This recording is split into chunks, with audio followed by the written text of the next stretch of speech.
Hey guys, welcome back to my channel. In today's video, I'm going to be doing a declutter. So I had to go back to my last declutter video to see where I left off because I have shown all of these on my TikTok. So I'm sorry if you come from my TikTok, but I'm going to have some more original content coming up on my YouTube channel that won't be on my TikTok. But in case you're not on my TikTok, I'm going to be showing you guys perfumes that I've recently taken out of my collection and some that I still have in my collection, but I definitely have decided I don't want anymore. They're on my Carey. I am actively trying to get rid of them. So first, let's start off with Lolita Land, which I recently hauled. And I don't remember what I said in that haul video. I probably did like it to an extent, but I remember like my first impressions, I was never really blown away in the first place. I didn't love it. So I can't imagine that I liked it too much or that I hyped it up too much. It's just, I came to realize that it was something in the Lolita Lampica DNA, kind of reminiscent to the original, that I didn't like. And I feel like it could have been the licorice. It could have been, I don't know if it was anise. No, I don't think there was anise in Lolita Land. But it was like a molasses, really obnoxious scent. I didn't even feel like it was a very peach forward scent. Anyway, that all being said, I didn't like the scent. As soon as I smelled it, I was like, I am not excited about this. I don't want to wear it. I don't even want to try it on my skin. And I ended up trying it on my skin, but I didn't like it. My mom didn't like it either. And by Mariah Carey, when I hauled this, I remember really liking it. I thought it was different. And I don't think there's another scent that I've smelled that smells just like it. It has incense and salt and marshmallow, but it's not too sweet on the marshmallow. It's not too salty by any means. It's just like a nice, mysterious, more on the mature side, very powdery, kind of just not my vibe. Like I prefer a brighter, juicier, sweeter, more dynamic fragrance with maybe some spice or some woodiness, but I feel like it was just not really my type of scent. So I knew that I had to let it go.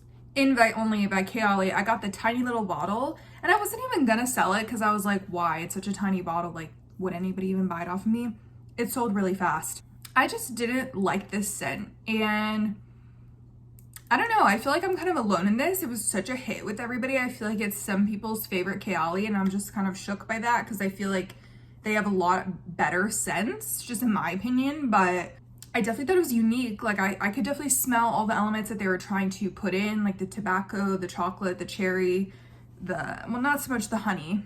Felt like it was a bit like jazz clubby, like literally the scent jazz club, a little masculine. That all being said, I just figured I'm not gonna wear it. So even though I have this tiny little bottle, I need to just get rid of it. I still have more after this, but the last two that I do not have anymore, I actually like, but for specific reasons, I just gave them away. Okay, Manifesto by YSL. This is some people's holy grail. It's definitely a great scent. Like it's just a solid scent. It's a green woody vanilla.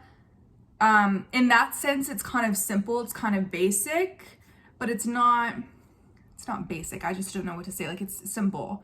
And I felt like it wasn't interesting enough to keep in my collection, and also I just wasn't a fan of this type of vanilla. I wanted to try it out. I haven't tried a vanilla that was like this before, so it was definitely an experience. I may not appreciate it now, but I feel like I would probably repurchase it in the future. That all being said, I don't want to just have it sitting in my collection when somebody else could use it, so I just got rid of it. I am interested because they have so many different kinds, like the declutter, I don't know, they have so many different types of manifestos, so I'm always thinking like maybe I would prefer one of the other versions, but maybe I just didn't like the original. Lastly, Love by Sofia Vergara. I actually mentioned this as my favorite celebrity fragrance in my celebrity fragrances video. And this is why, like, sometimes doing fragrance videos is very difficult because I do feel like my opinion changes over time. Like, I've only been collecting perfume for like going on a year, and I haven't been able to experience the 4 seasons with each and every one of my perfumes. So it's kind of like I have to wear the perfume in different seasons. And you know, not every perfume goes with every season, but you know what I'm saying? Like I have to wait for summer to circle back around to see if I still like my summer fragrances. And I know it sounds kind of stupid, but it's just true. Like if you guys are into fragrance, you feel me. That all being said, you know, it's been getting colder, so I was wearing Love more, and I do really like it. Like I still don't have a problem with it at all. It's sweet. It kind of reminds me of Black Opium, but I think Black Opium is a bit better. Not a bit, it is better because it has more of the spiciness. My mom smelled it, she loved it. And I was like kind of toying back and forth with myself, like, do I give it to her? I don't know why I was being so selfish, but I was like, yes, I'm gonna give it to her, because like either way, I was either gonna like buy her a new one or like give her the one that I had, but I was just thinking I'll just give her mine because it's almost entirely full and she loves it, and I'm kind of in a weird phase with it right now. So if I really want it back, I'll buy it. Whatever, it was this whole thing. So I just gave it to my mom, and she wears it all the time now, and it's like weird. It's like, oh, that's the scent I used to wear. Not a ton, it was like never my signature scent, but I do remember like a point in time when I first got it and I didn't have a lot of fragrances. I was just like, yeah, this is it, this is everything. And it's still an amazing fragrance, like especially since it's a celebrity scent. You get a good bang for your buck. It's a quality scent. So I'm glad that she found something that works for her. And I like visited her recently and she's used so much of it. I'm like, yes, I love that, because I would just rather give it to somebody who's going to use it. Because I've given her other perfumes like Rebel Fleur. There are others I'm forgetting. I like bought her In the Stars because she loves In the Stars, and then she hasn't, actually she uses it, but not a lot. Anyway, she loves love, and I love that for her. Now moving on to fragrances that I still have in my collection that I have been unable to rehome, and it's frustrating. First is Hypnotic Poison, and I'm really sad about this one. This is the EDT. Because this is the first, okay, maybe not the first, no, I lied.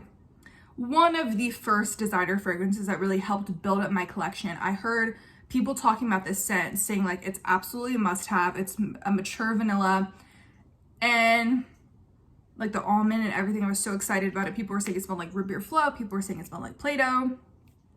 And at first I was getting a lot of the root beer float, and I was like, yeah, I really like this one. It's different. I bought it around winter time, so it was just perfect, like last year. And my mom bought it for me, actually. I really liked it. Again, this was like the beginning of my collection. I didn't have much to compare it to besides my vanilla body mist or whatever, but yeah, I think it just got in my head, the Play-Doh, the fake almond note, because that is all I smell when I smell this. It even affects me with Poison Girl, but Poison Girl at least has some roses and some citrus to balance it out. This is very much like you can't avoid that almond note. And I just wish I could go back to the times where I smelled the root beer float. It was such a yummy experience. It was like such a cozy gourmand. And now I feel like it doesn't even smell edible to me anymore. It now smells like what I said, Play-Doh. So, or clay or something. It's sad. So I have to give it away, you guys. I'm almost emotionally attached to it. Like the bottle is just so cute. And this is an essential fragrance in anybody's collection, I would say, but not really. Like I think it's just kind of the nostalgia or the hype that's overtaking in my head, because it's really not that girl. I don't think it's just been around for a while and people think it's that girl, but I feel like we could do better. Like this should be reformulated maybe. Don't take away from the mature coziness, but like somehow make it less artificial smelling, because I think that would really take it to another level. So I doubt they'll ever do it. But okay, you guys, this was my first niche fragrance purchase. It was extremely expensive, and I sampled it first. Like I was in love. Love at first sniff, whatever. Yeah, what about pop? I feel like people saw this coming. I mean, when you buy a popcorn fragrance, what do you expect? Are you going to use it every day? Is it going to be your signature scent? If so, I'm sure that would be very annoying for you and for people around you. And second of all, if it's not your signature scent and you just wear it kind of sparingly, but if I spread it on in the daytime, like I said, it would just linger on my clothes, and I just didn't want that, because it's not the vibe. I don't know. It's like only the vibe for a certain amount of time, and it is, I don't even want to say cloying. It's just strong. I don't know. Like all the reasons that I love it are the reasons that I don't want it anymore, because it's very popcorny, very obnoxious, and I kind of feel like some sort of attention freak whenever I wear it. It's just very sweet. It's weird. It's strange. It's a strange scent, honestly, and that's what's good about niche. Like this is cool. This is innovative. Very unique. It smells exactly like it's supposed to smell. I like that because I don't like false advertising. The packaging is stunning, whatever. I could go on and on, you guys, but ultimately I'm not wearing it. I'm not getting my money's worth, so I need to get rid of it and just like honestly spend my money elsewhere. Like, the new Kayalis are coming out. We can't just have this sitting in my collection, you know? And lastly, I feel like such a fraud right now, but Angel Share by Kayali. Yes, I did just mention this in my fall fragrances video. I said it was essential. I also did say that it was strong. I told you guys. It's just beast mode, which is a great thing, but be warned. Be warned. Even with the sample, you don't know until you have this bottle and you spray it on your skin. Even if you do 4 sprays, 2 on your neck and some on your arm, it's so cloying. And I don't know, because I think I've worn this before and I don't get a headache, but the last few times I've worn it, I literally get nauseous. Like, and I wasn't lying in my fall fragrances video. It's just I hadn't worn it at that point. It was still like 70 degrees outside. There was no way in hell I was gonna be wearing this. So it's definitely gotten colder, and I whipped this out. I was like outdoors. I was at this little festival and I put this on. It was cold. It was gonna be the vibe. And maybe I put too much on, whatever, I don't know. But everybody said, a lot of people say this, the cinnamon just makes you have a headache. Like, it's just, I don't know if people around me experience the same thing, but I was kind of miserable. Like, I remember just thinking, oh my God, I wish I wore a different perfume because it's suffocating me. It's just a shame because it smells so good. Like, it's so good. Like, there's no other fragrance like it, at least from what I've discovered. It's warm, cognac, apple, praline. It's super sweet, but it's woody, but the cinnamon is very, like, the cinnamon is just in your face. It's just very, very strong. And honestly, I would keep it in my collection if it was toned down a bit more and if it didn't give me an excessive headache and nausea, because hello, like, it's a great scent. Like, there's nothing wrong with the scent. It's just somehow it's too powerful. It doesn't go well with my head. I don't know what even is the science behind that, but it's just so sad. But we have to do what we have to do. Like, I'm not gonna be delusional and just keep her in my collection because I like the bottle and because it's a good scent. Like, if I'm not gonna wear it because it makes me sick, then I'm going to get rid of it. So let me know what you guys thought about this declutter, and I will catch you guys in my next video. Thank you for watching. Bye.